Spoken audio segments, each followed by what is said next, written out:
Hello दोस्तों, कैसे हैं आप लोग। दोस्तों, आज के इस वीडियो में मैं आप लोगों से पुराना लाइसेंस और नए वीज़े वालों के उनके लाइसेंस के पेमेंट से रिलेटेड एक नया अपडेट देने वाला हूं। जी हाँ दोस्तों, तो दोस्तों, अगर आप लोगों ने मेरे इस चैनल को अभी तक सब्सक्राइब नहीं किया है तो प्लीज़ चैनल को सब्सक्राइब कर लें, क्योंकि मैं इस तरह के नए नए वीडियो आप लोगों के लिए लेकर के आते रहता हूं। तो चलिए चलते हैं, वीडियो को शुरू करते हैं।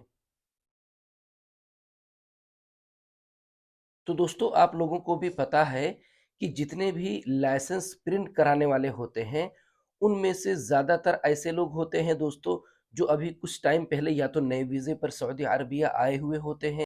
ज़्यादातर दोस्तों ऐसे ही लोग होते हैं। अब इनमें से ज़्यादातर लोग तो ऐसे होते हैं दोस्तों, जिनके पास अभी तक उनका अपना कोई बैंक अकाउंट नहीं ओपन हुआ होता है सऊदी अरबिया में। यही रीज़न होता है दोस्तों कि जब ये लोग अपना लाइसेंस प्रिंट कराने के लिए पेमेंट कराते हैं, तो अपने किसी न किसी दोस्त से बोलकर उसके बैंक अकाउंट से पेमेंट करा देते हैं, या अपने कफ़ील को बोलकर कफ़ील से पेमेंट करा देते हैं। मतलब दोस्तों, 50% से ज़्यादा लोग ऐसे होते हैं जो पेमेंट किसी न किसी दूसरे से बोलकर ही कराते हैं, और इस तरह कराने में दोस्तों कोई इश्यू भी नहीं आता है, कोई प्रॉब्लम नहीं होता है। लेकिन यहाँ पर दोस्तों एक भाई ने मुझे ये अपडेट दिया है कि उनका अपॉइंटमेंट रियाज़ में सुलई का था। जब वो सुलई पे गए, तो वहाँ पर उनसे पेमेंट करने के लिए बोला गया।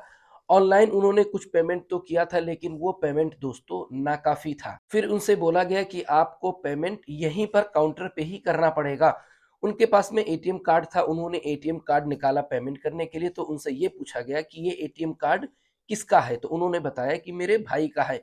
फिर उनसे बोला गया कि नहीं, अगर आपका एटीएम कार्ड नहीं है, तो फिर आप ये पेमेंट नहीं कर सकते हैं। आप अपना खुद का एटीएम कार्ड लेकर के आइए। हालाँकि दोस्तों ऐसा होता नहीं है, मुझे इसके पहले किसी भाई ने ये अपडेट नहीं दिया है, बल्कि ख़ास करके अगर मैं आपको रियाज़ के बारे में बताऊँ दोस्तों, दल्ला तख़स्सुसी और सुलई का, इन 2 जगह का तो पूरे सऊदी अरबिया में पुराना लाइसेंस नए वीज़े पर ट्रांसफ़र कराने के लिए सबसे अच्छा रिकॉर्ड रहा है।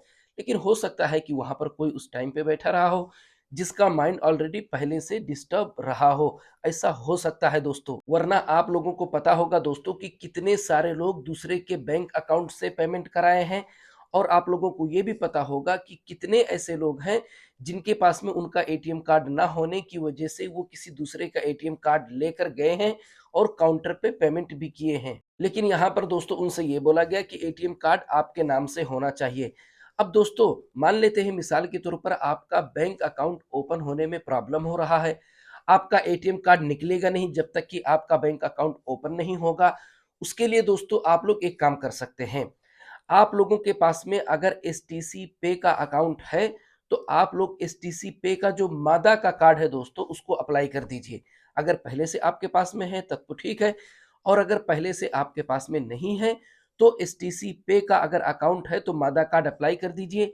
अगर एसटीसी पे का अकाउंट नहीं है, तो एसटीसी पे का आप अकाउंट ओपन कर लीजिए अपने ही मोबाइल फ़ोन से, और उसके बाद में मादा का एटीएम कार्ड अप्लाई करिएगा। याद रखिए दोस्तों, वीज़ा नहीं, मैं मादा की बात कर रहा हूँ। एसटीसी पे का अगर मादा का एटीएम कार्ड आप अप्लाई कर लेते हैं, तो आप एसटीसी पे के उस मादा के कार्ड से पेमेंट कर सकते हैं काउंटर पे। अब यहाँ पर एक सबसे बड़ा कन्फ्यूज़न ये पैदा होता है दोस्तों कि क्या आपको पेमेंट ऑनलाइन नहीं करना है, काउंटर पे ही जाके करना है? तो दोस्तों मैं आप लोगों को बता दूँ कि 99% आपको काउंटर पे जाने के बाद भी ये बोला जाता है कि आप पेमेंट ऑनलाइन करिए। मतलब वहाँ पर काउंटर पे वो लोग पेमेंट करने के लिए मना करते हैं दोस्तों। अगर काउंटर पे पेमेंट करने की बात आ जाए, फिर तो सारा कन्फ्यूज़न ही खत्म हो जाएगा, सारा टेंशन ही खत्म हो जाएगा पेमेंट को लेकर। क्योंकि दोस्तों आप लोगों को पता होगा कि पेमेंट को लेकर सारा कन्फ्यूज़न जो होता है वो ऑनलाइन की वजह से हो रहा है, क्योंकि ये नहीं समझ में आता है कि आप अपने पुराने अकामे नंबर पे करें या नए अकामे नंबर पे करें,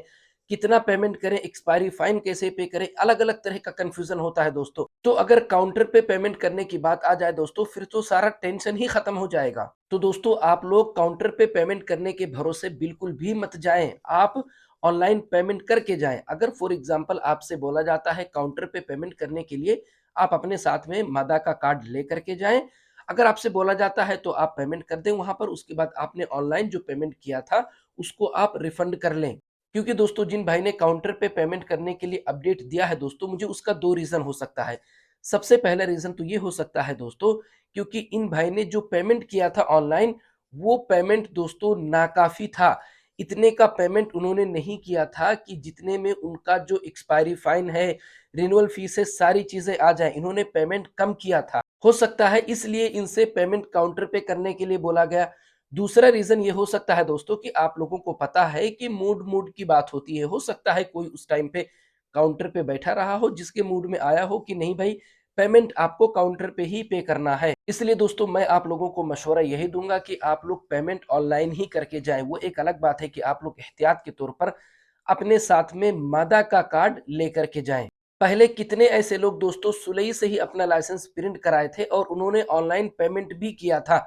उनको काउंटर पे करने के लिए नहीं बोला गया। लेकिन दोस्तों ऐसा हो सकता है कि वहाँ पर कोई नया बंदा बैठ रहा हो अब, जो आपसे ये बोले कि आपको काउंटर पे ही पे करना है। तो दोस्तों अगर आप लोगों को मेरा ये वीडियो अच्छा लगा, अगर आप लोगों को मेरी बातें समझ में आई हैं, तो प्लीज़ वीडियो को लाइक और चैनल को सब्सक्राइब ज़रूर करें दोस्तों, ताकि मैं जब भी अपना अगला वीडियो अपलोड करूँ तो तुरंत आप लोगों तक पहुँच जाए।